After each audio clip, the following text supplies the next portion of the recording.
Good evening, good afternoon, good morning, good whatever it is, wherever you happen to be, whoever you happen to be. Welcome once again to Nerd Week Live, the nerd news show brought to you by us, the folks here at Nerd Caliber. I'm Rodney Brown. I'm the editor in chief of Nerd Caliber, first person shooter on Facebook, Burley underscore adopter on Twitter. I think that's pretty much it on most places. And joining me tonight, let's see, we are going to start with Go and go clockwise, actually, in my view. Go, if you would. Hi, I'm Gogo Incognito, longtime contributor to Nerd Caliber. Happy to be back. Lots of really good stuff on the docket tonight.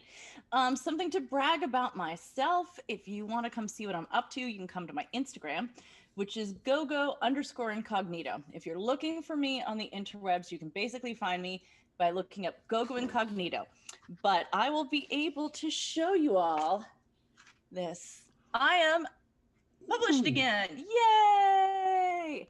So if you like classic pinup, go to Bombshell Magazine. I'm in the March edition. Nice. Or you can come see me about getting a signed copy. Bombshell Magazine. I will admit that it's bombshells. It's all one bombshells. or two of those in my day. I'm a fan. Exactly. All right. Byron, tell us what you're modeling. Introduce yourself. Hi guys, Byron McNeil, aka Byron D0. Contributing writer, YouTube content creator, social media on occasion. I also do a little bit of art. You can check out my Instagram. I don't have any sexy pictures or anything, but I do have a lot of cool art, and I just posted a series of Disney princess and Marvel comic fusions. Oh, cool. So yeah. I don't want to go into too much detail because we'd probably be here all night, but they're really cool. I'm really proud of them. What was the link again? BD0 Art. That is, yep. Awesome. And hey, I'm sure there's a selfie there, so you do have sexy pictures. So. Yeah, I was gonna say sexy is, completely subjective, and I don't think you're so bad, you know. All right, and going around the Bald Eartha kit, based on that growl, Greg, if you would. Hi, long-time listener, first-time caller. Nice to see everybody. Greg, aka Wonder Llama Cosplay and Photography, mostly photography these days. Let's see. So if anybody's been here before, may have heard me talking about our photo studio just outside of Boston. And clearly too. We did our first blacklight workshop last weekend. Yeah. We had 8 models over the course of about 16 hours for Saturday and Sunday. We did some blackout tent stuff. We did some bathtub full of phosphorescing material that made it look like a giant purple bubble bath, which was a lot of fun. And we're going to keep doing stuff like that as long as we possibly can. We'll hopefully be able to get a sexy Byron down there for a shoot one of these days. And I'll see you in June. That's right. There we go. Let's get that out. So Gogo and I have known each other for many years. We're good friends, and we're finally going to be able to get together in Boston and spend a weekend shooting and talking about and drinking some tasty whiskeys. Oh, you bet. Cool. And I better have an invite too. Sorry, honey. Closed set. Boom. One of these days I'll get down there too, but on the other side of the camera, which is where I belong. Welcome to the chat, folks. Harry Brady, welcome back. You were here very early. I think that's probably because YouTube, for some reason, screws up our start times every week. I have to fix it again. Jin Chan, sorry you couldn't hang around. I'm glad hope you have a nice rest. It's Ari, welcome to the show. Sine, salam. Brainwashed Bubbles, welcome to the show. Says hello, everyone. Samuel Campos, YouTube hid your message because it was just a random string of numbers, or not numbers, letters. So, if you have something to say, jump on in. Luminous, welcome back to the show. Hello all, counting down to Godzilla vs. Kong, mere hours away. So, Greg, Byron, anybody gonna write the review before I do? Probably like tomorrow. Unfortunately, I did not get that in my inbox. Yeah. Well, no, I'm assuming Luminous. It premieres tomorrow, right? Uh, Which means it premieres on HBO Max. Yeah.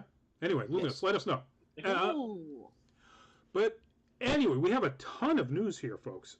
So we're going to jump right into it. And unfortunately, we're going to start with the downer. The downer is that I'm sure you've all seen that Jessica Walter passed away this past week. Jessica Walter, best known in the nerd community as the voice of Mallory Archer. She was 80 years old. Passed away in her sleep, according to the article. Doesn't say particularly what was the cause. This is a pretty big hit for Archer fans. But, you know, my admiration, I don't know if I want to go as far as say love, but certainly my notice and admiration of her goes all the way back to Clint Eastwood's very first directorial effort, 1971, Play Misty for Me. And she was amazing. It didn't get anything like the recognition it should have. It is a fantastic thriller. If you haven't seen it, go look it up. Find some Turner Classic or something where it's playing, and go look it up. And from that point on, most of her work was television, for which she's won Emmys, and eventually discovered voiceover work, which led to starting in 2009 Archer, but also other things. I mean, she's been was one that really just blew me away as far as a Star versus the Forces of Evil. Really? Yeah, she was Miss Hanus, Meteora Hanus. Jessica Walter. Best character name ever. Yeah, Meteora Hanus. I love it.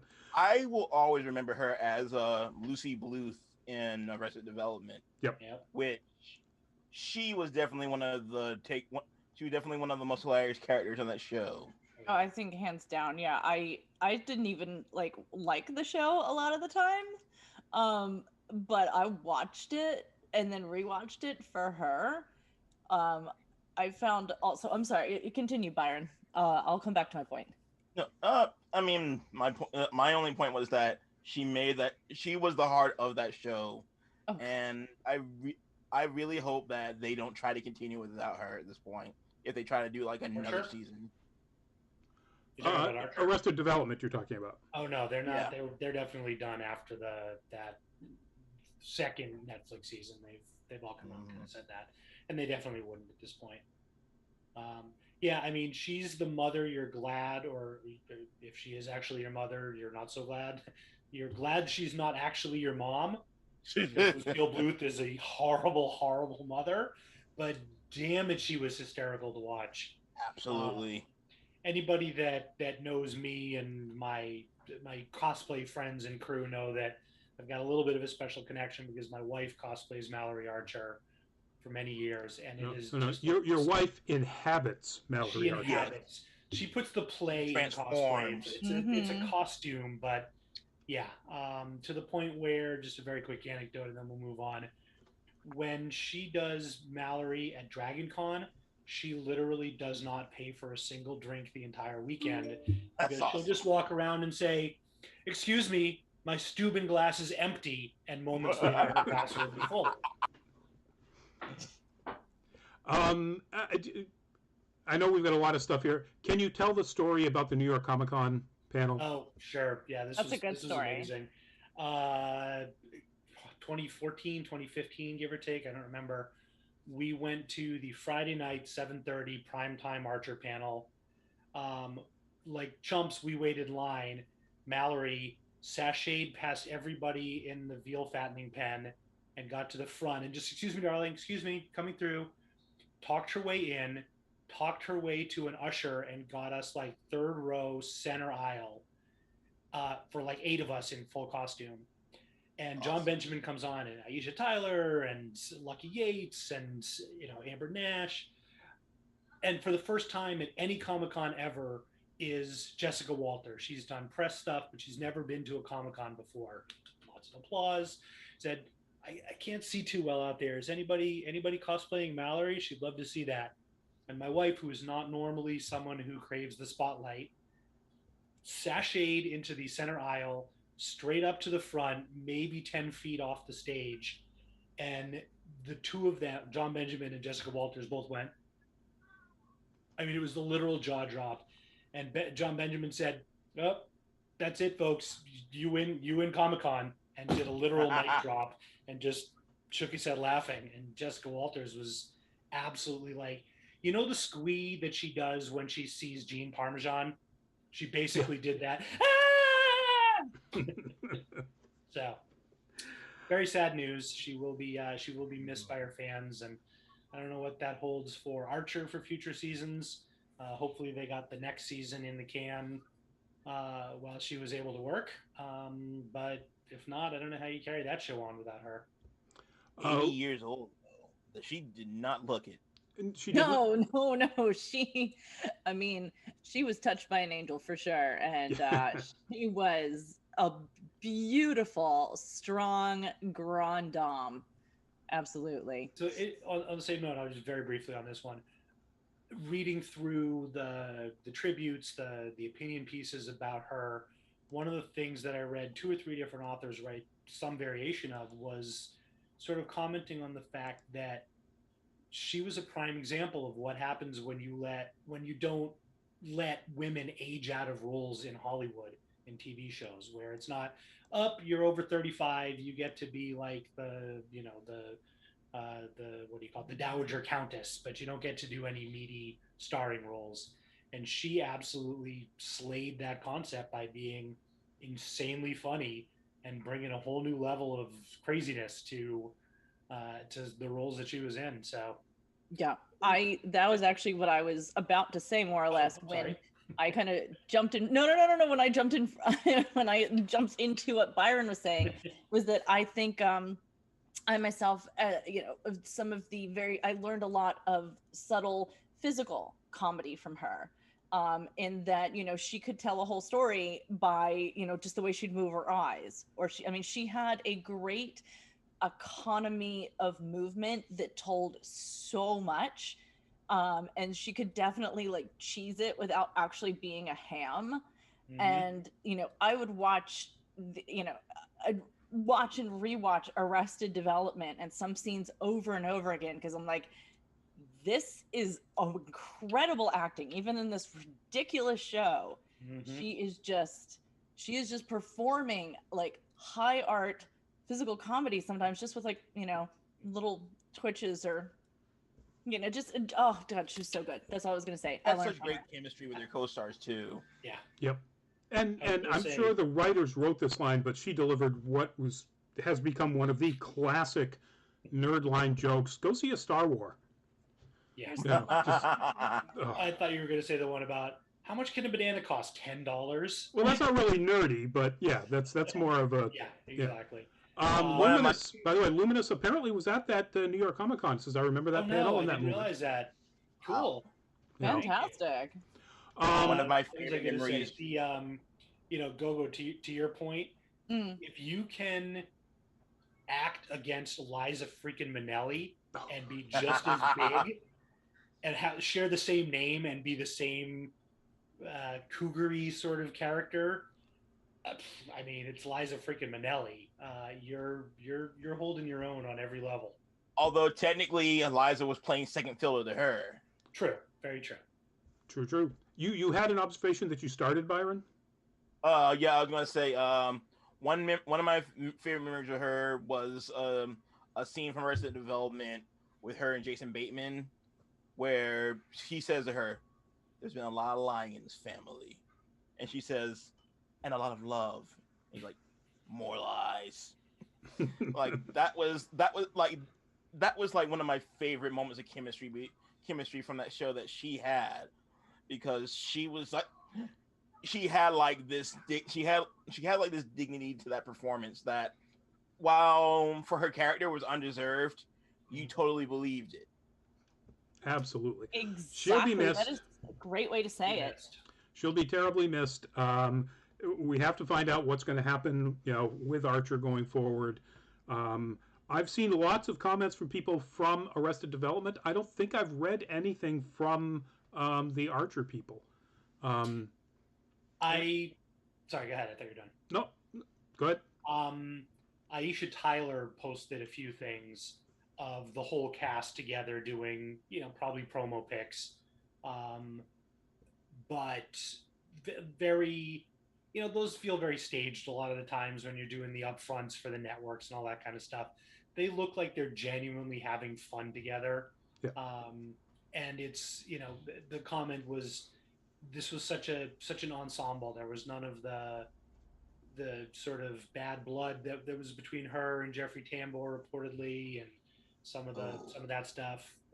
That's a whole other show right there. But yeah, Aisha Tyler wrote a very, I think it was on Instagram or Twitter, I don't remember, but very touching, very sincere and heartfelt. Well, like I said, she will be missed, and it's very sad news. You know what else will be missed, Rodney? What's that?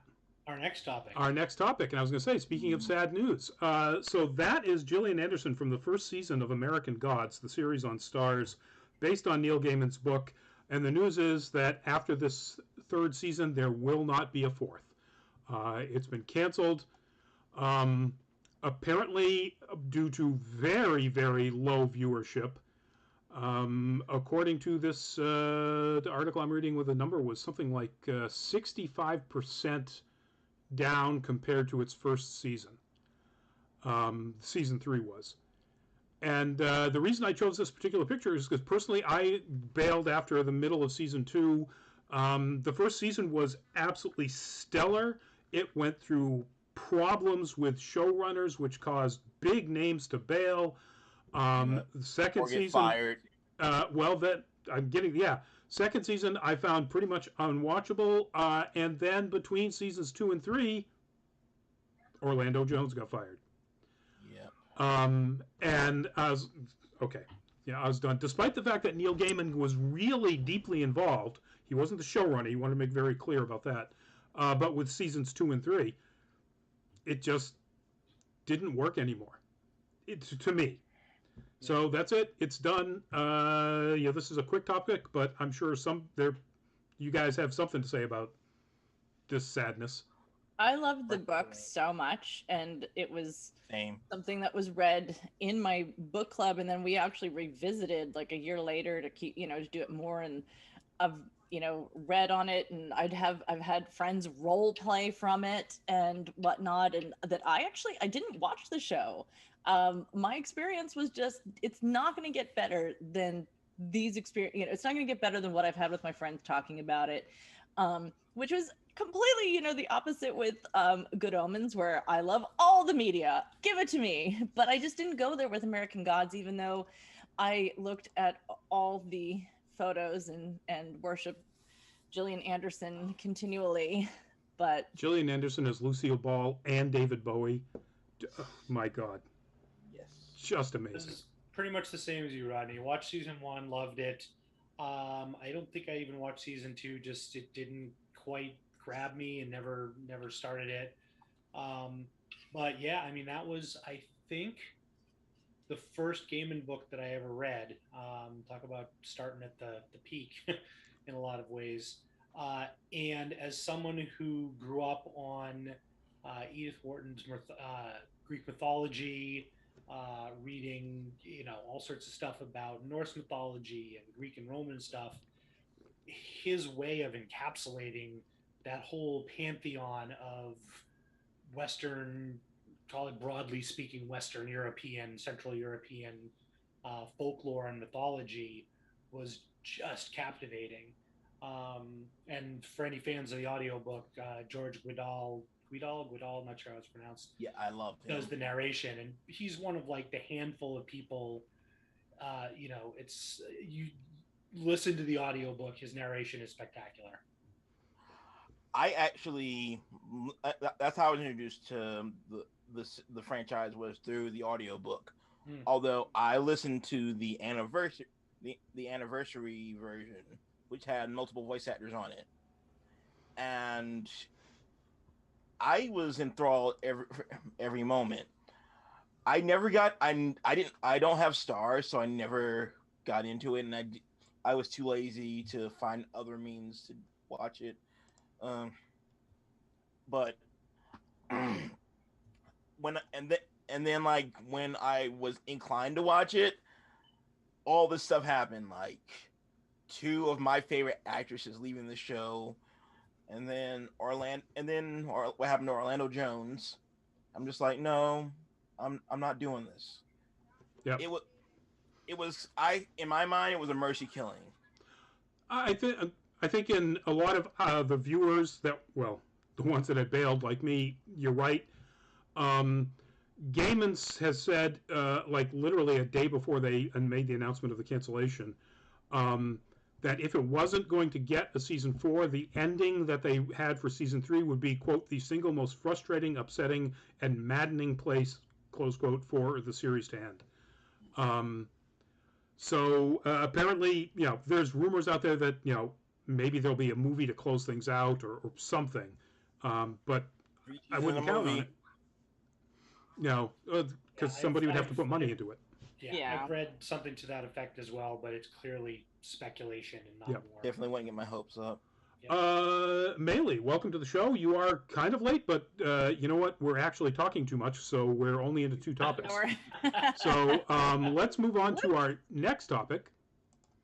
It dropped, folks. The latest trailer, the newest trailer for The Bad Batch. I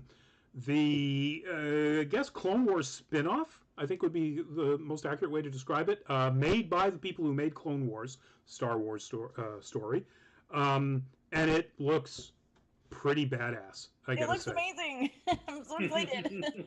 I really liked it. I thought it was an interesting concept. I was kind of on the fence earlier because I didn't know exactly where they were going to go with the characters. This gives you more introduction to the characters and not just a bunch of not exactly quite right clone troopers. And that's a good thing. I like the idea of what they're doing with these characters. I haven't watched it yet myself, but I definitely was excited from its inception, because like that episode in like the last season of Clone Wars really pulled me in. I'm just like, are these clone trooper expendables? Yeah, sign me up. Hopefully with better writing.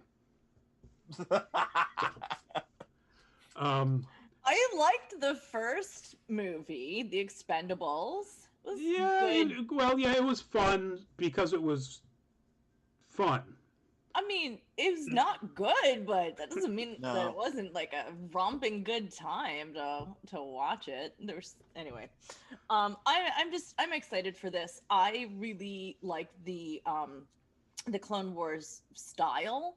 I know some people had some real issues with the animation style and the way the characters were drawn in, but I loved it. And just again, like, hearing that, that Australian accent that kind of goes throughout the clone troopers, with variations and this and that. Oh, New Zealand accent. Hey, I learned a thing, folks. That's great. All thanks to awesome. Okay, cool. So that Kiwi accent, yes. You hear it and you see the animation style, and especially, I'm a person that's been going back and rewatching favorite things during all this, COVID, Panini shenanigans, COVID stuff. So having something that still feels kind of familiar, but it's brand new, like, yes, that's perfect. Yep. I just wanted to add one little thing to that. The fact that D. Baker Bradley is the man responsible for the initial voice of the clones, does a flawless accent. So he's doing that based on Temuera Morrison's voice. Yes. Wow. He's a masterclass voice actor. Like, he's like right up there with Frank Welker. That's pretty. I thought that they had Morrison, but I guess that. Why would you pay that kind of money, I guess? But when you've got somebody whose voice has to literally be every voice in the, clone troopers. Exactly. So.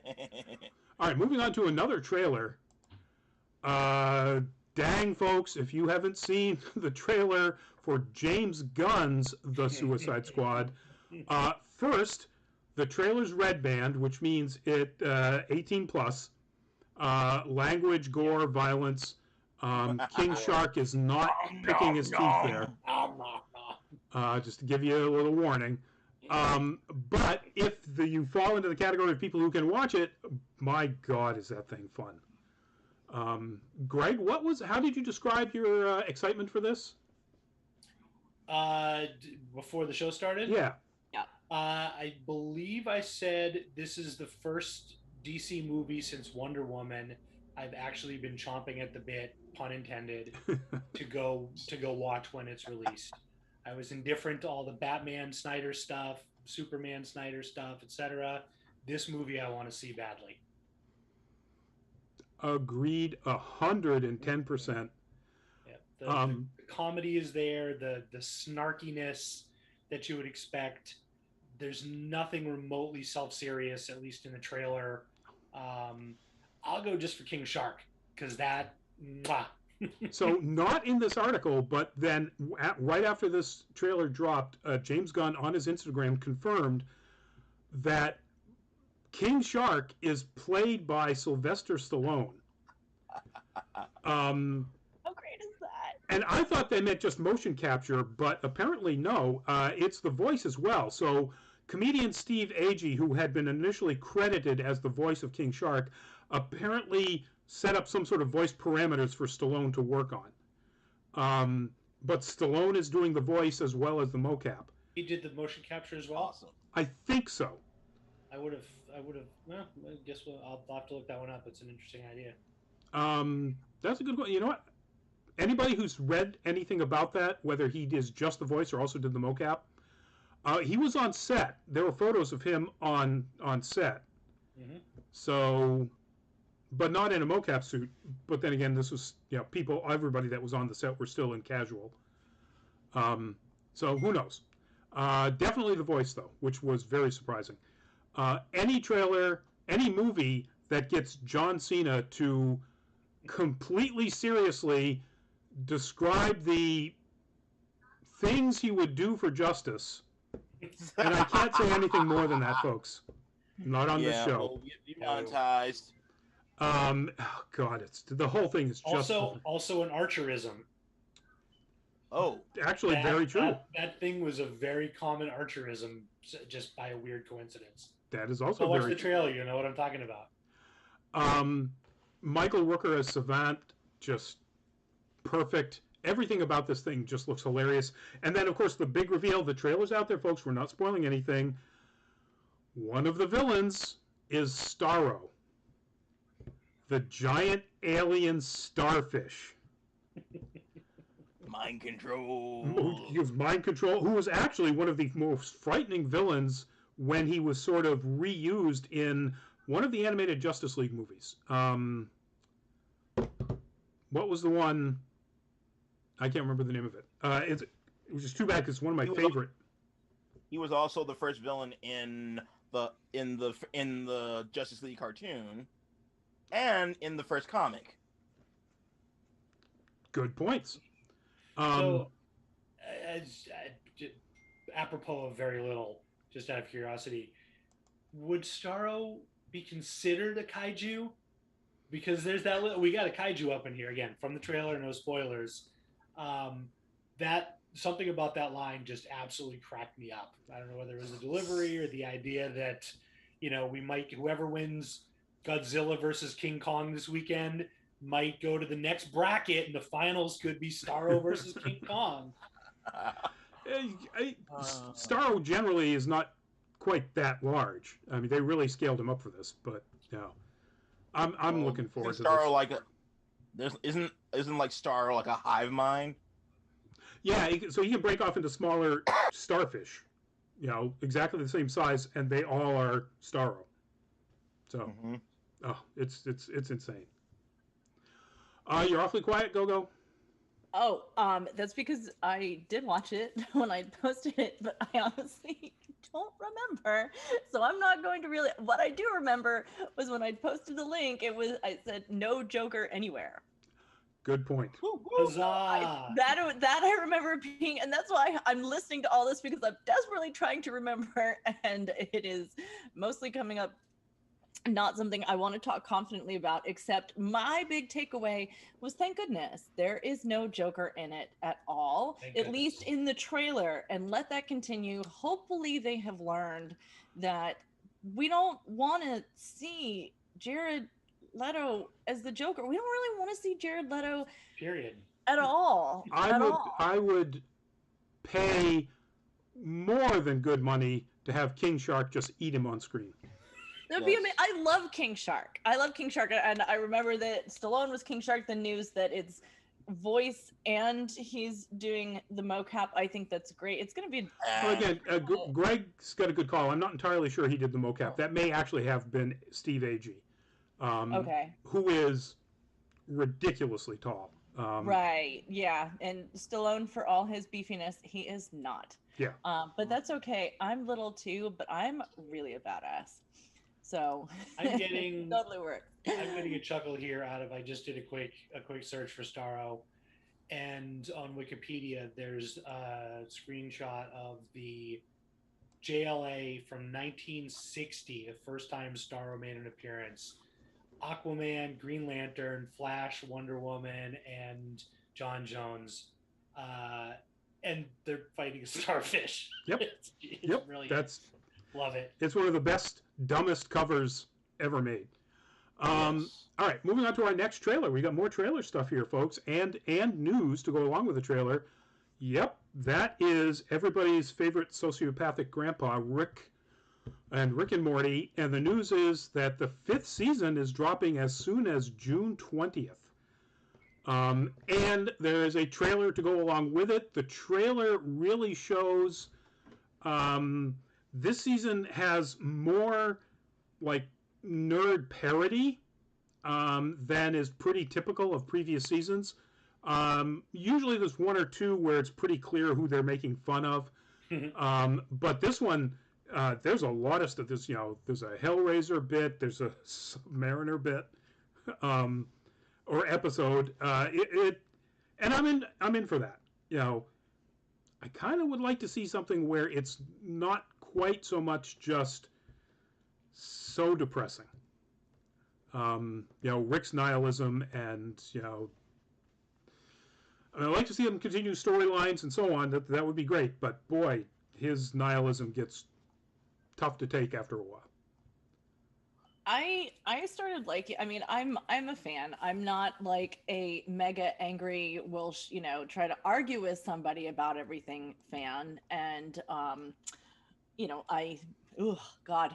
I never show up when the Rickmobile comes to town because I don't want to mingle with people like that.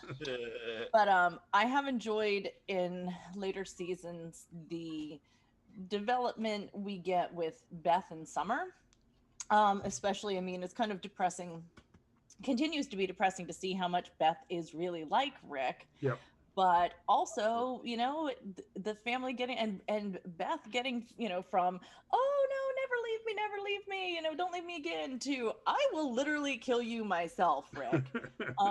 I've enjoyed that. And I think seeing the other characters get stronger and more, we get some development more into themselves. I think it's a good check for Rick. I also was missing Rick and Morty, so I tried out watching Solar Opposites, and it's okay. It definitely isn't as dark. But I also think, in terms of what you were saying, Rodney, of how referential this is going to be and how it's pretty obvious, it's poking fun of, et cetera, et cetera. I think that was absolutely in all times some of Rick and Morty's weakest episodes, like when they did the dragon episode, and it was like and then not Justin Roiland, Dan Harmon even said like, yeah, it's pretty bad because we're trying to make fun of Game of Thrones, but we're a year or two late. It's like, yeah. And it was even if they'd done it at the height of Game of Thrones, it still wouldn't have been a great episode, and people love dragons, so sorry about it. Yeah, I think the fact that they're picking on stuff that isn't timely is a big plus. Submariner, there's nothing timely about Namor. Right. Who knows if he's ever going to appear in the MCU. Hellraiser, That's timeless. timeless. There you go. Absolutely. And when they do, I think when they did things that weren't particularly timely, it worked really well. I think the Mad Max episode. That was so good.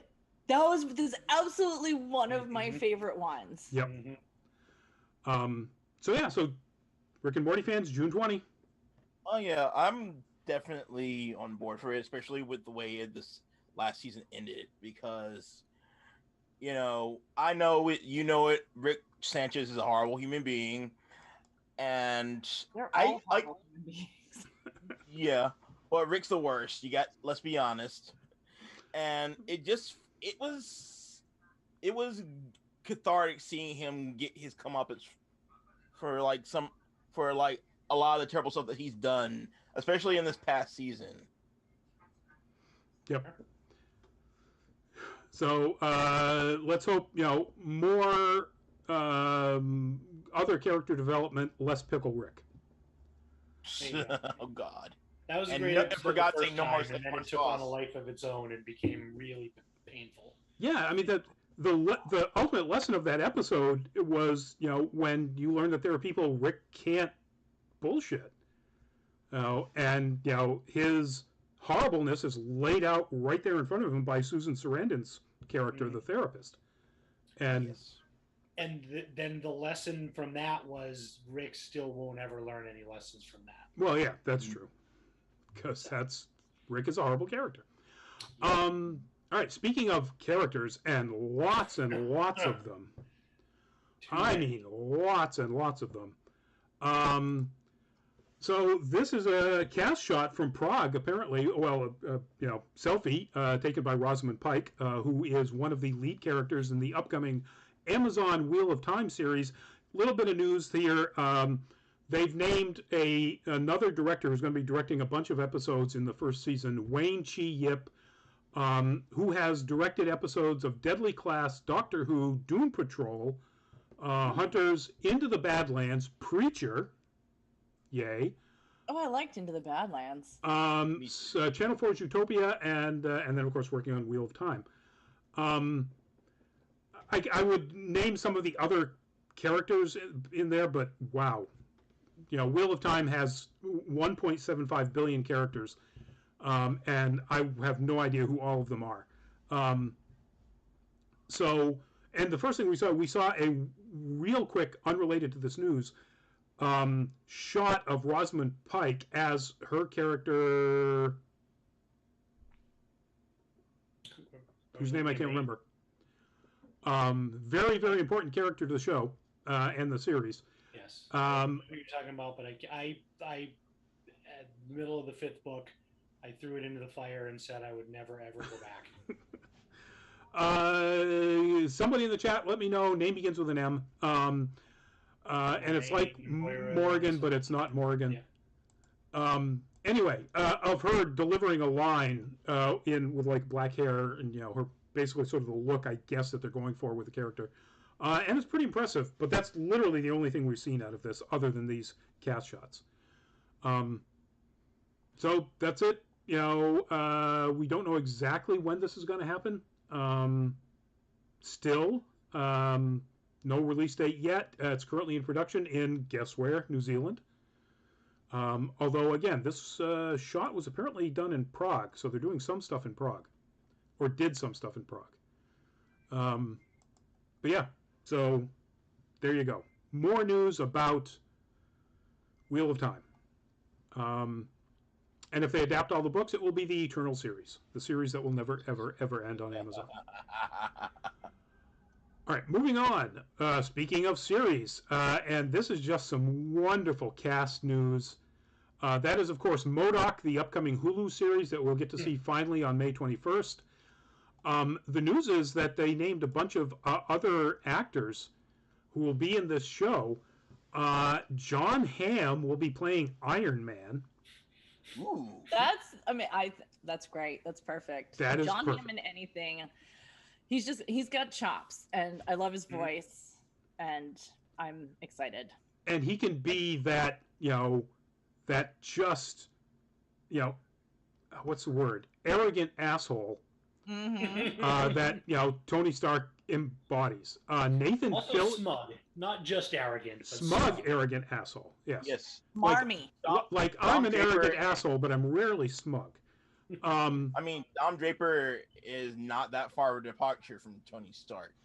If he was smarter, yeah, he'd be Tony Stark. Nathan Fillion as Wonder Man. Love it. Ooh. Yeah, one, Wonder Man, and two, Nathan Fillion. A role that he was teased to be playing in Guardians of the Galaxy like years and years ago, but never came to fruition. Why would Wonder Man be... Anyway, I'm not really sure why Wonder Man would be in Guardians, but maybe James Gunn just wanted to use him because he loves Nathan Fillion. But this gets me. Bill Hader. Well, first of all, Whoopi Goldberg is a character called Pound Cakes. I don't know that Marvel character. So somebody let me know what that is if you know.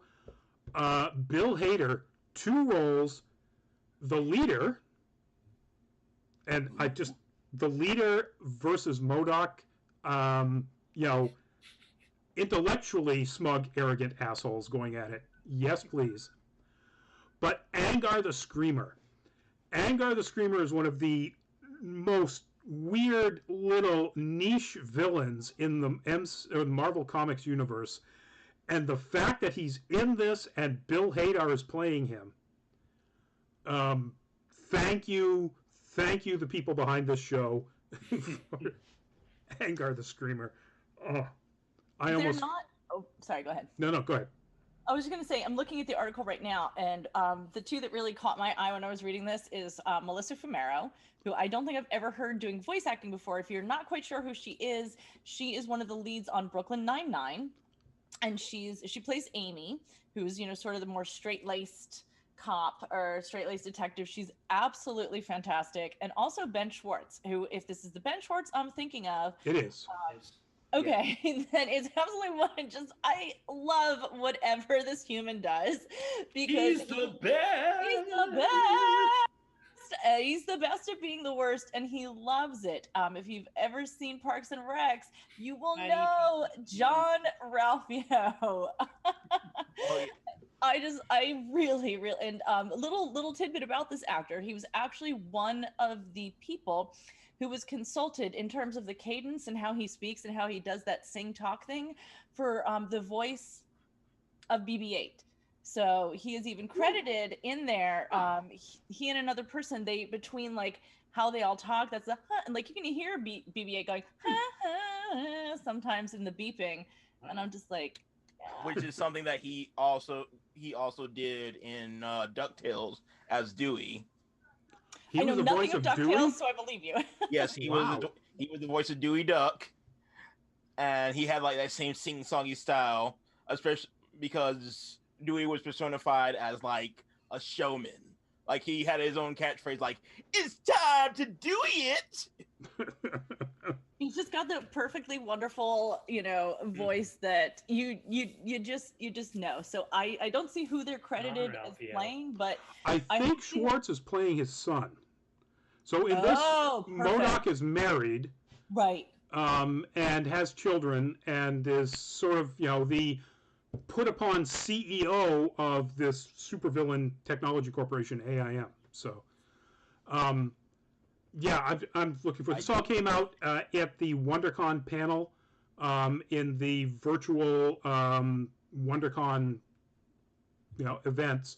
And Luminous apparently watched it. Luminous said the whole WonderCon Modoc panel was very good. The clip they showed at the end of the panel was extremely impressive.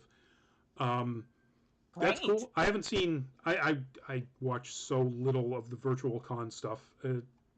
It's not the experience I want with cons. So,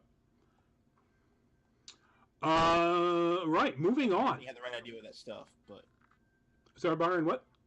I think Disney had the right idea with that kind of stuff, where it's just a video showcasing what's down the road. Right, like D23 was, where it was all virtual. Yeah. All right, moving on. More casting news. And actually some premiere news. This is a cosplayer of Dr. Fate at Super Mega Fest a few years ago. But the news is that Pierce Brosnan is going to be playing Dr. Fate in the upcoming Black Adam movie, which is, of course, starring Dwayne Johnson. And then Dwayne Johnson actually said apparently at a commercial during the UCLA versus Alabama March Madness game, that the movie would be coming out July 29th, 2022. So a smidge over a year from now, and Pierce Brosnan as Dr. Fate. I'm loving that casting. Absolutely. My question is... Oh, go ahead. My question is he going to be playing, like, what version of Fate is he going to be playing? I'm looking here to see if they name... which name they give him, and it doesn't... Oh, Kent Nelson. Okay, that was my first guess, because I'm just like... Because of, like, Bronson's age at this point, and from my introduction to the character Kent Nelson, he was an elderly man. Yep. Who was from Young Justice, which was voiced exquisitely by Ed Asner. Oh my God, that would have been perfect. And that makes sense because they've already. So Aldous Hodge will be playing Hawkman. Someone Noah Centineo as Atom Smasher, and Quintessa Swindell as Cyclone. I remember we've talked about those castings before. So yes, please. Not enough Pierce Brosnan in the world anymore. Mm-hmm. Oh, I agree. Excuse me. Pierce Brosnan, I absolutely love. And, months and months ago, we were talking on this very show, I believe, about WandaVision upcoming. And I was saying, I really don't know very much about Vision. I really don't. But I'm really interested to get to know more about this character. Because I know that a really quality actor is going to be playing him. And that absolutely happened. I got really, really interested in what is this character all about, started going down a bunch of rabbit holes. And there are people who will absolutely poo-poo and say, well, you're not a real fan if you were just introduced through a TV show, movie, etc. Pish posh. Exactly. Find a character you like, or a show you like, or a series, or whatever, and you get into it. Who cares how you got into it? It's, so I'm really interested.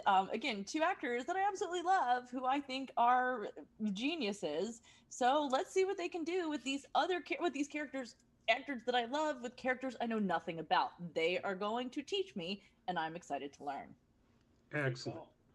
And yeah, to that point, Pierce, I don't know the character all that well. I don't know if he's the right age for Dr. Fate at the age he should be in that. Presumably they'll retcon it so that he's the right age, so to speak.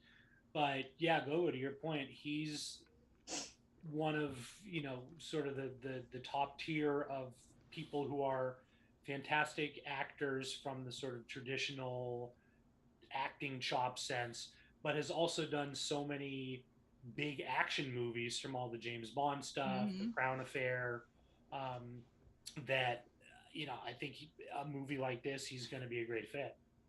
Yeah, it's. I was reminded, oddly enough, watching Mr. Sunday Movies retrospective on Smallville earlier today, where they mention, although they don't really cover this, in I think it was the final season, there's a Justice Society crossover, and they got I can't remember his name, the guy who was the lead actor in the Stargate TV series to play Kent Nelson, and they had to scraggle up his face. He's wearing a scraggy beard and gray his hair. I mean, they really had to make him look older. Dean Anderson? No. The other guy. Okay. Magruder? The character. All I can think of is MacGruber, which is a parody. Yeah. Anyway, I can't think of the character's name. Doesn't matter. Daniel Jackson? Yes. Okay. No, you know what? No, I'm sorry, I'm wrong. He played Hawkman. I can't remember who played Dr. Fate. Anyway, so that little aside being wrong, never mind.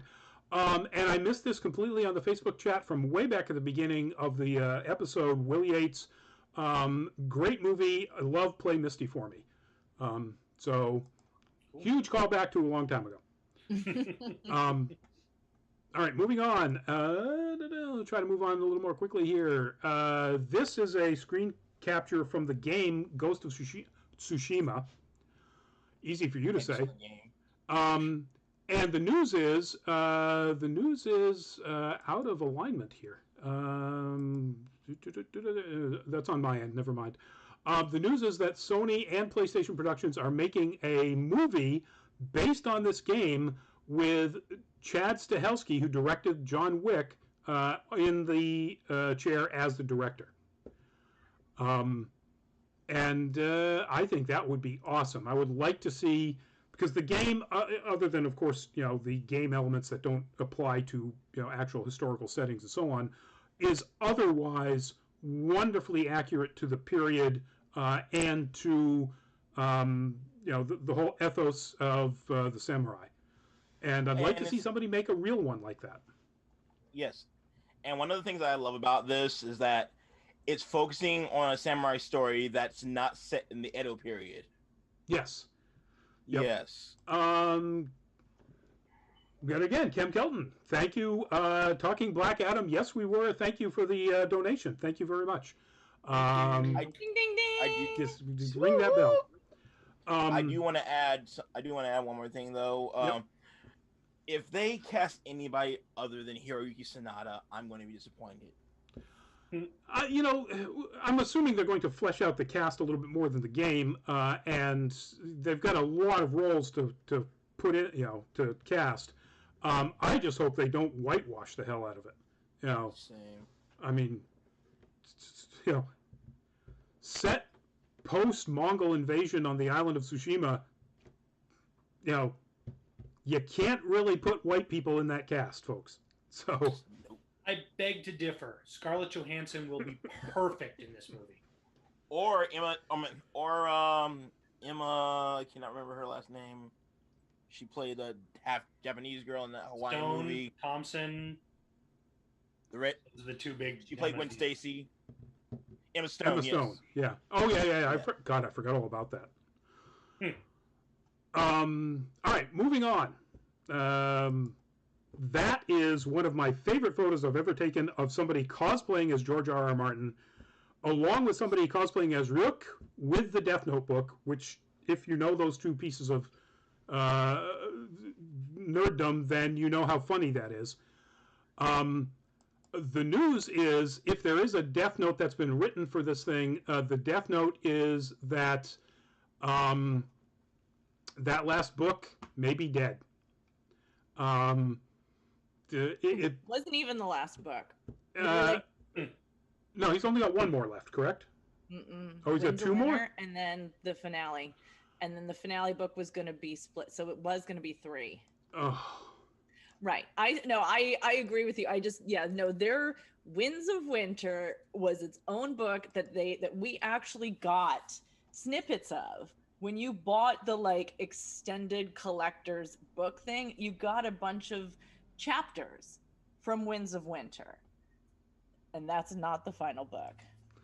Except it probably is, because he just signed a 5-year exclusive development deal with HBO, worth what is it describes as mid 8 figures. So 6 figures is 100,000, 7's $1 million, 8 is tens of millions, mid 8 figures is somewhere probably between $40 and $60 million. Yeah, I don't think we're getting the books. Unless he does what a lot of these authors, they end up having a farm where they get, ghostwriter, or not, you know what I mean? They get people to write it for them. Brandon Sanderson finishing Wheel of Time. Yeah. I mean, that was because he died, but. Right. Well, hey, he may have in his will already, when I die, please let, Benioff and Weiss finish my books. Murder me now. Yeah. I mean, Shueisha does the same thing for Dragon Ball these days, where they have what is called the Dragon Room, which is a think tank of people working on different Dragon Ball projects under under the tutelage of Akira Toriyama. Yeah. So, And there are other very popular book series out there where that happens. So it wouldn't be the first time. Nope. Frankly, I don't see Martin ever doing that. I mean, he's too arrogant. He's whatever. He's too proudful. Whatever. Too prideful. I mean, you can't blame him. It's got to be a lot easier and a lot more glory. Forget about the squajillion dollars versus, whatever advance and royalties you get on your book. Yeah, writing is hard, especially really hard. publishers coming back and going, economy. Yeah. Because, and again, I mean, some of this may have changed. They may have, Rodney, since I have given a shloop about this, they may have said, you know what, dude, you just got to finish something, and they may have said, you got to put it all in Winds of Winter, or Winds of Winter is going to be the final, even if it's two of them. So my information may be outdated. I used to be so very passionate about this, and I am not now. And again, I mean, sure, that sounds like fun. Like, want to throw like millions of dollars at me to develop TV shows? Great, I have ideas. So don't we already have a production company ready when they call us? Totally. Yeah, we're ready. When they throw $50 million our way. I can't specifically about that book at this point talk about the potential for like just a lose-lose scenario. The TV show put that series on the map outside of book nerddom. I mean, it was a huge book series, but it paled compared to the HBO series. There's already an ending, and everyone hated the ending.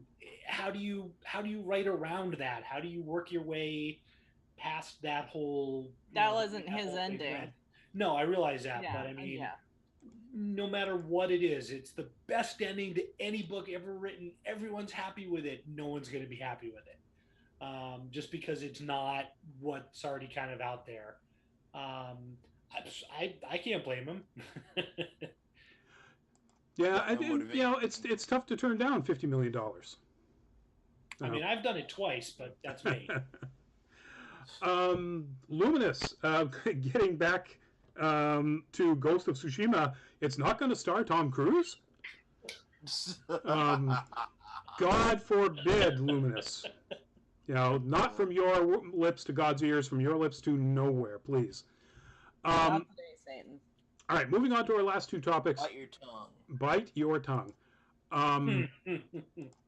This is a shot I took of, I don't think it was this past PAX East. I think it was 2019. But the idea is to show the Boston Convention and Exhibition Center main lobby and hallway, entry area, which is where I shoot towards when I shoot there. Because the news is, in the last week, we had two large conventions on opposite sides of the coast announced that they were going virtual, that the in-person versions were canceled. San Diego Comic-Con officially canceled itself and decided it's going virtual, and PAX East did the same. The other news about this that is like really weird is that San Diego Comic-Con is going to hold a mini event in November, an actual in-person mini event on Thanksgiving weekend. Which, as this wonderful article in IO9 points out, the logistics of flight travel alone on one of the busiest flight weekends of the year seems a little odd to make that time. Although GoGo has some connections and has a little insight in this, yes? Yes. So not to get, too ahead of things, but my inside source has said that, there's going to be an in-person thing. It may be smaller and more cozy, like the way WonderCon is. The way WonderCon's the place where you definitely know you can see all your friends, and San Diego Comic-Con is just this massive event. So the idea is to make it that kind of welcome back everyone feel that WonderCon has, where it's not as big and it's more accessible. Now, my inside source did say, listen, Thanksgiving was actually the only weekend we could get it. Now, what get it, or the only weekend it was offered, what that means is, is it where they hold WonderCon in Anaheim, that space?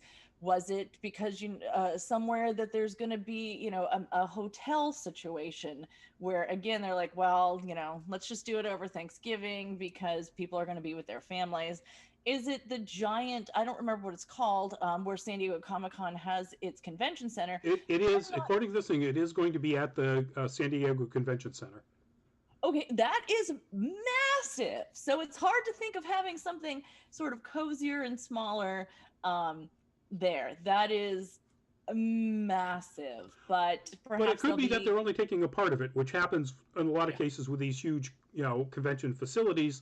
Like C2E2 does not take up all of McCormick Place. Fan Expo Boston doesn't have all of the BCEC now that it moved there. Right, and MegaCon does not take up even a third of the MegaCon is not as big as MegaCon would. Okay, see, okay, well, that's a great point, and thank you for reminding me of that, because the cons that I've been going to regularly over the past X amount of years have been massive. New York Comic Con, San Diego, Dragon Con, sometimes PAX East, but that does actually take over wherever it is. Yeah, all of the BCEC. Yeah. So what my source has said, this is someone who works directly in exhibitor stuff with putting on the massive experiences, is that they're having no problem lining up guests, celebrity guests, and people are basically, everyone wants to do it because they need the work.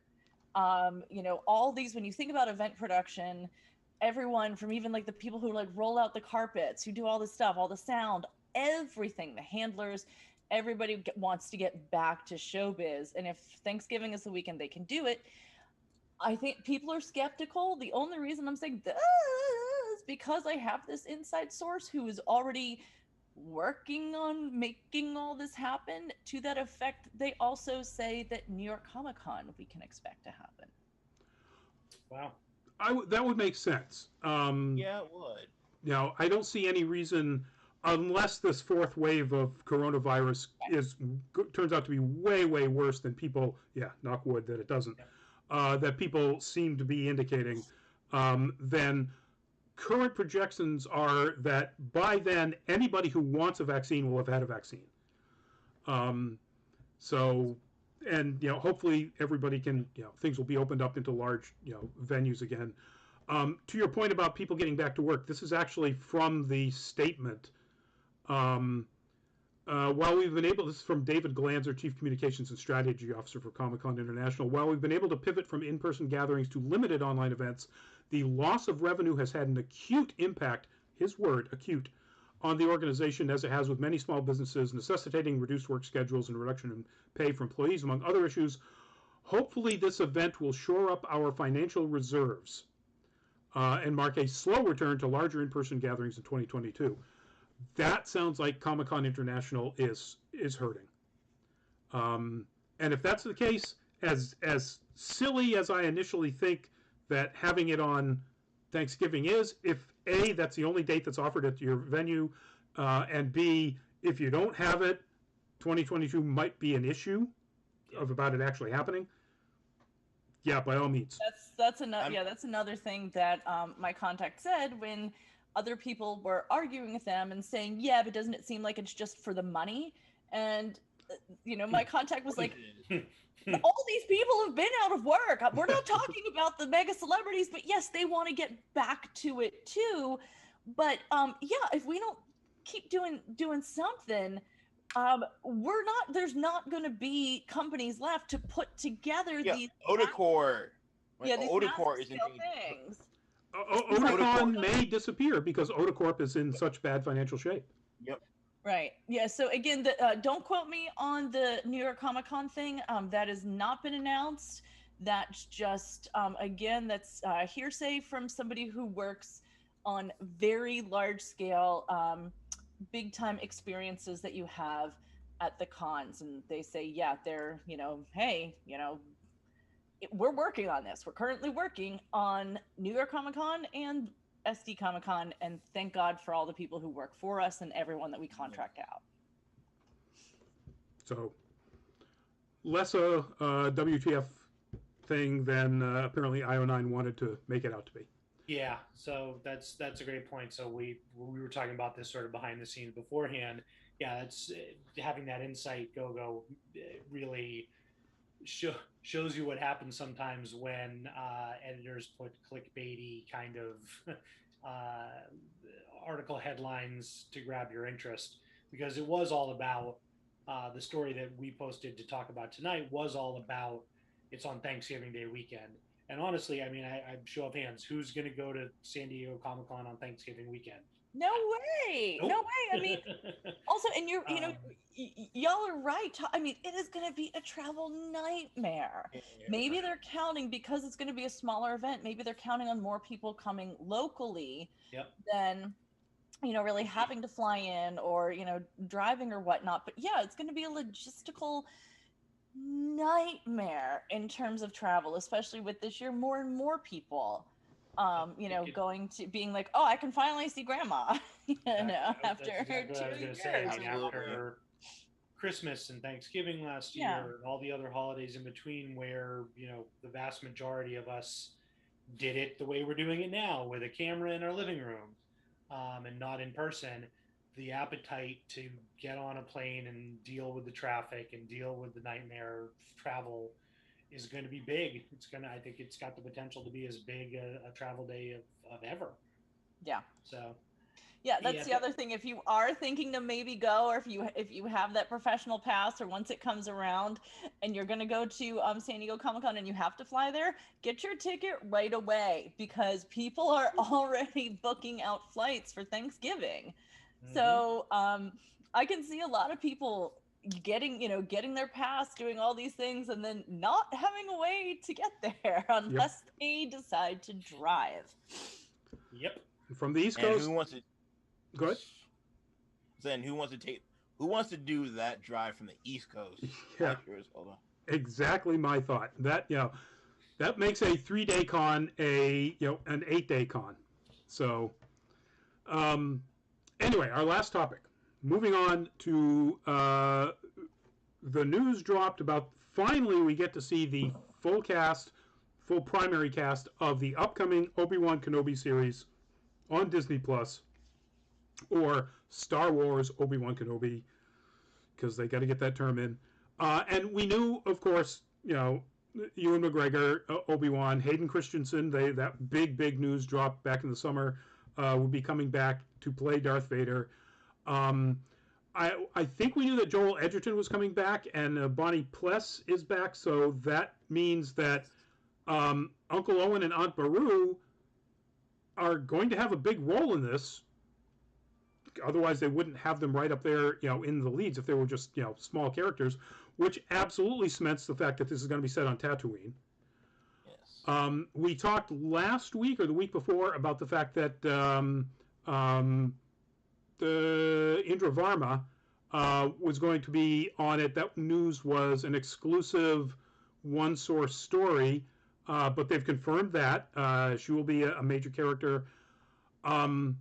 Kumail Nanjiani? Yay! Who saw that coming? Did not have that on my casting bingo card. Yeah. I am not surprised, since he said in an article, I don't know which one it was, it might have been when he was on the cover of Men's Health, flexing his big muscles, that it has been his dream since the MCU started. Sure. Be in the MCU. And again, there's that Disney Connect, but he is all about, he wants to, break barriers and be a superhero and be a badass and not just be the funny guy. Not just be a and he's nerd. a huge nerd on top of that. Yeah. Which makes you wonder about his character in the Eternals. Is this an indication that the character is not going to be around after the end of the movie? Is this, or, does scheduling work well enough that he can be, whatever in Obi-Wan and his character in the Eternals? So, but this one got me. I was trying to figure out where, right there next to Indra Varma, piercing blue eyes guy. it's like, I know that face. I know that face. Why do I know that face? It's not just because he looks kind of like Orlando Bloom. Oh yeah, that guy. Rupert Friend was Agent 47 in the unfortunate 2015 Hitman Agent 47 version of the Hitman game movie. When you're going up against the previous version was played by Timothy Oliphant, you're going to lose. That's just all there is to it. But he was also apparently in, and I haven't seen this, but I know Greg thinks it's Death of Stalin. So I don't know what character he played in the movie. I haven't looked it up. Actually, I think I have his IMDb up right here. In Death of Stalin, he was Vasily. Don't know who that is. Or maybe I'm misremembering. Greg, weren't you the one who saw Death of Stalin and was like talking it all up? Mm-mm. Oh, maybe it was Ben. Somebody was. Anyway, Somebody was. I remember. He's got a very familiar look, but if someone was like, "I'll give you $100 if you could name one thing he was in," I would not be winning that $100. Again, very familiar look, but is it because he looks like a little mishmash of a bunch of other very strikingly looking people? But I am happy. We talked about this before. I am happy they're bringing Hayden Christensen back. And can we talk for just a hot second? I mean, he had a tough go when he was just a kid. He had a tough go. I am so ready for people to be finally giving him a chance. And again, not just hating on him because he was, a giant character that was written very poorly. Like there was a lot of like ham-fisted dialogue. So it was written very poorly, but he also delivered it very poorly. I'm sorry. He has gone on to improve as an actor. I know. Absolutely. I know it was all kinds of bad in every which way, but I mean that man was like, Oh yeah, he was handed an impossible task. He was cutting his teeth on the role. And cutting his teeth on a role that literally should have gone to somebody who could portray a character that was so charming that while he was killing younglings, he could still convince a former queen and senator, that he was a nice guy and loved her. That's the kind of actor that should have played that. I don't think he ever should have been cast. I feel bad for the guy. Yep.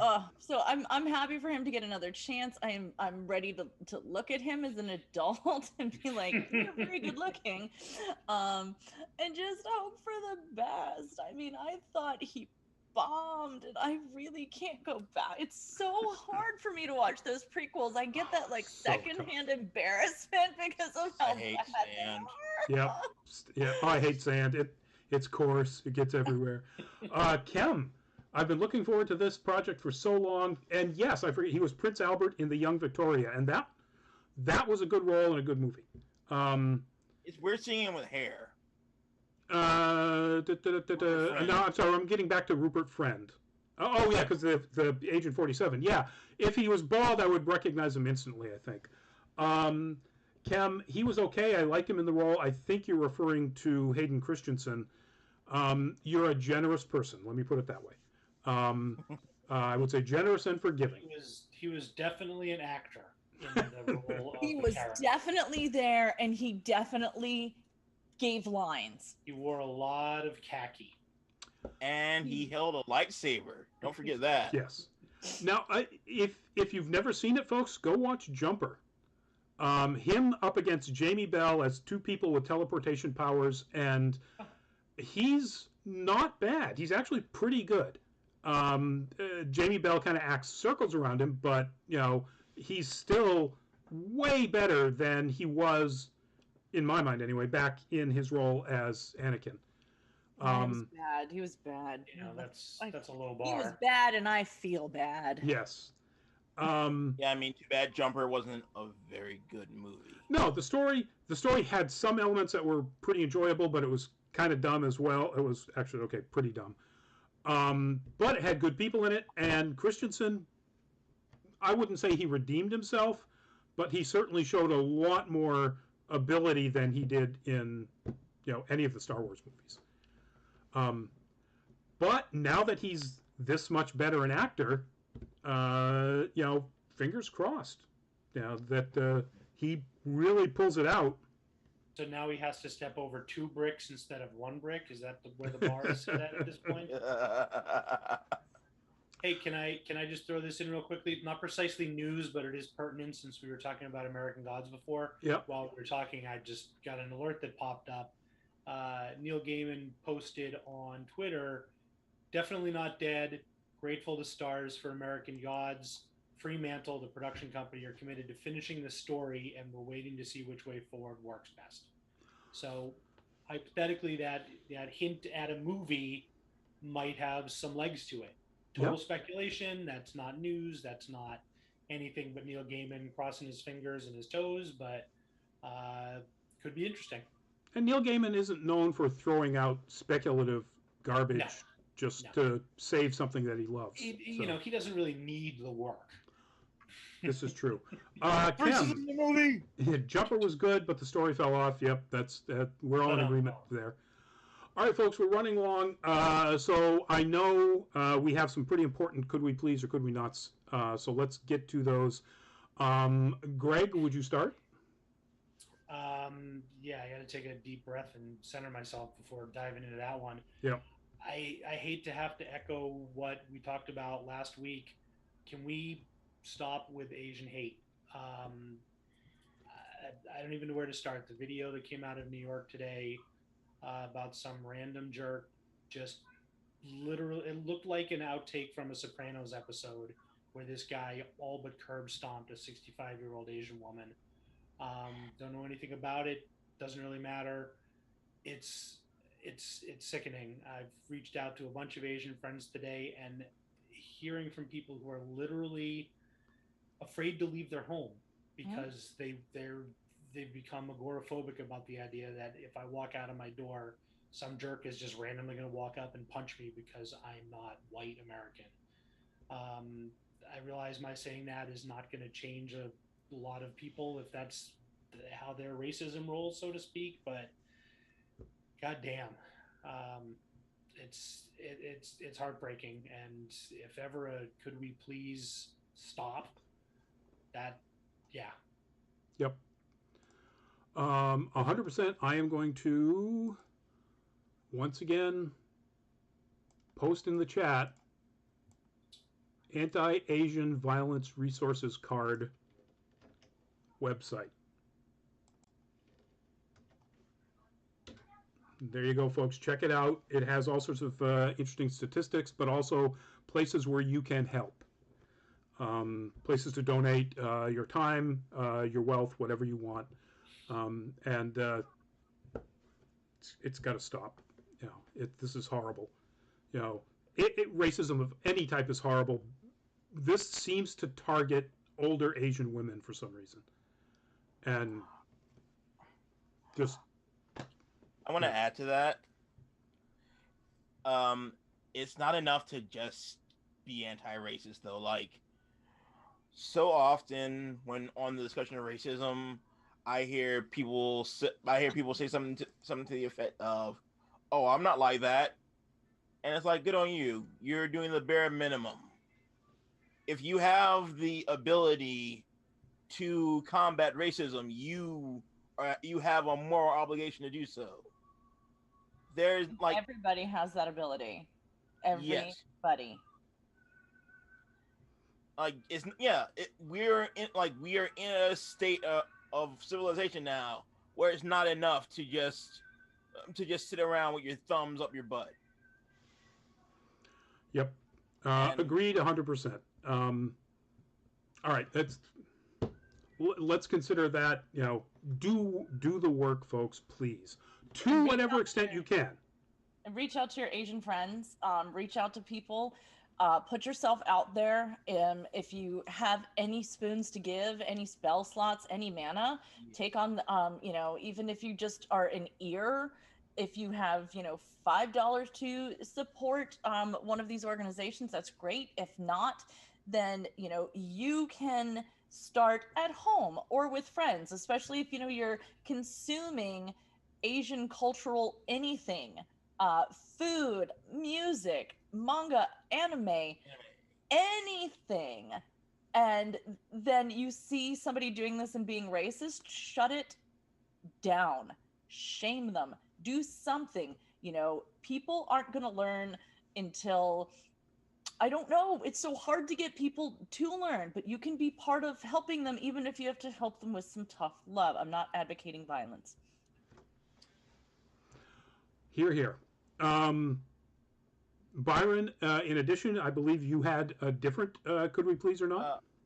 Yes. So I had come across an article a couple days ago. I don't even remember where the location was, but it was a convention center that was being used as a vaccine site. Sacramento, California. Yeah, Yes, Cali. Yes, and apparently it's being shut down temporarily for a con, which really, guys, we like I get the times are tight and that we need the money, but wouldn't it be a lot more pragmatic to just wait until more people have been vaccinated before you schedule something like this? Like, there's a better way to do this. Especially places of that size, like a convention center that are max vaccination sites.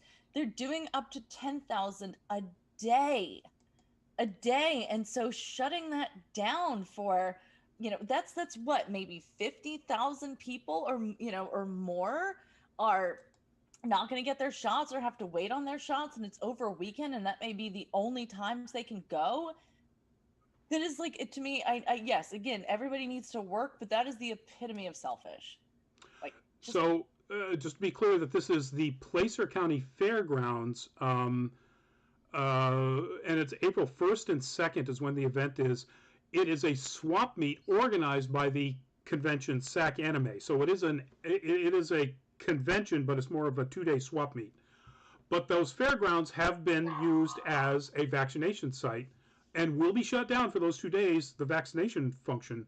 I got mine at a giant fairgrounds thing. Yeah. there were, you know, so many people in cars, and we just sort of chugged along until it was time to get yours. But my God, I don't know. It makes me so angry. Starting Monday, and in all probability, from where I live now, just south of Boston, I'll be going to Gillette Stadium where the Patriots play. Yep. Among other, but you know, obviously they're the best known. I'm on a waiting list. And I'm old, so I got my first one last Friday at a hotel convention center right in Danvers. So, and it was super smooth, and I had to wait a little extra time because the software went down nationally. About an additional 45 minutes, so it wasn't terrible. I'll be sure to bring my Switch. Yes. Bring something to play. Yeah, I listened to podcasts and just waited, you know, and just crept forward, and it was totally fine. And yeah, pee before you go. Yeah. Oh yeah. So apparently this was a quote pre-existing event. They had already scheduled it here and decided, or the fairgrounds or whoever decided that it wasn't worth going through the legal hassle of canceling the swap meet. To be able to continue holding the vaccines for those 2 days, or the vaccinations for those 2 days. So, yeah, that's a could we not be this stupid, folks? Could we not be this self-centered? And yeah, we were just talking about San Diego Comic-Con and maybe failing, and Otakon probably failing, and maybe SAC Anime is going to fail if they don't hold the swap meet, but it's a 2-day swap meet, which means that they don't get a ton of money out of it. So has anybody, I realize this is a facetious question here, but has anybody at this convention considered the possibility of combining those two things and saying you can come in if you get vaccinated while you're here? I was thinking that. I know it's facetious, it's not tenable. Yeah, but HIPAA rules. I love the idea. You know, you can't have people watch other people get vaccinated if they're not, you know, there to... I don't know, but I mean, but at the same point in time, when you have these you know what I mean, the big places, you're literally looking at a bunch of other people. Well, true, and if I had bothered looking around, but still, like, they made a very strong point that there was absolutely no photography or video allowed. Oh, yeah. Yeah, Right. in the facility because of HIPAA rules. Yeah. Anyway, Kim, 100%. This is going back to the let's combat racism all types, and particularly right now, anti-Asian. 100%. We can all do more. Agreed, Kim. Good point. Gogo, did you have one? Did you have a could we please or not? No, mine was also going to be about stopping Asian hate. I have several friends who are full-time performers, who are Asian or of mixed Asian descent, who have decided to retire because they no longer feel safe knowing that the public is going to come see them, and they can't, they can't be like, that guy is like staring at me horribly. They're just performing. They have to sing, they have to dance, they have to do whatever, and they're worried about people throwing things. They're worried about people following them. They're worried about surviving. And they are women, and they feel very targeted because of the violence to Asian women. So these are women that are literally saying, I'm quitting my full-time performance job because I feel I have to save my life. Tragic. It's horrible. It's horrible. Please, folks, let's do everything we can to stop it. Is there somebody out there that's going to do, a Guardians type street escort vigilante group, essentially? I'd be 100% for that. Or anything that will protect, because the attacks seem to be geared towards the people that they know that they can hurt the most, women, Asian women. Especially elderly women. Elderly not Asian women. Elderly, but older. Yes. They're not targeting me. 6 foot 1, 300-pound linebacker. Yeah. It's the 112-pound, 65-year-old Asian woman walking down the street with a grocery bag. Yep. Several grocery bags. So anyway, folks, that's our could we please. Those are our could we pleases and could we nots. It seems really silly to do this at this point, but it is what it is. That's our Patreon, patreon.com/nerdcaliber. If you like what we do, please go there, become a patron. We'd love to put your names up on the end of all of our YouTube videos because that's where that would go. And hopefully we'll be able to get to cons again soon. Just not necessarily at fairgrounds that are taking up vaccination sites. Thank you, folks. Let's see. Our next show is going to be Thursday. It's going to be a full fat spoiler chat, and it is going to be Mushoku Tensei. Speaking of anime, Beautiful show. If you haven't seen this, folks, you should get on it. You really should. Not just because it's a lot of fun, not just because it's amazing fantasy world building at the kind that Isekai usually just completely ignores. It will engender moral, ethical, challenging conversations like you've not seen in any kind of fantasy anime in a long time. What is it called, and where does one watch it? Jobless Reincarnation is the English title. Jobless? Jobless Reincarnation. Okay. But Mushoku Tensei is the Japanese title. I wanted to add to that though, Rodney, that its source material is the progenitor. We'll get into that. Yeah, let's. Nobody needs to know. Well, not nobody. Only if you're a deep, absolutely dedicated isekai fan do you need to know that this kind of started most of the tropes. Fair enough. But anyway, Thursday, 8 o'clock, same time as this, except Thursday.